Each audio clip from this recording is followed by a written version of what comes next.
Hello everyone, good morning. Hi, আমি সুস্মিতা। আশা করছি তোমরা সবাই খুব ভালো আছো। তো আজকে বেশি কিছু বলবো না, আজকে আমি তোমাদের সাথে শেয়ার করব আমার এক লাঞ্চের সুন্দর রেসিপি, যেটা খুব ইউনিক এবং খেতে ভীষণ দুর্দান্ত। তাই ভাবলাম তোমাদের সাথে আমার এই রেসিপিটি শেয়ার করি।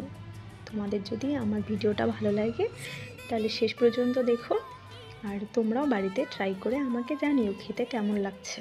তো চলে আসো। আমার এই রেসিপিটি বানানোর জন্য নিয়েছি কয়েকটা পটল।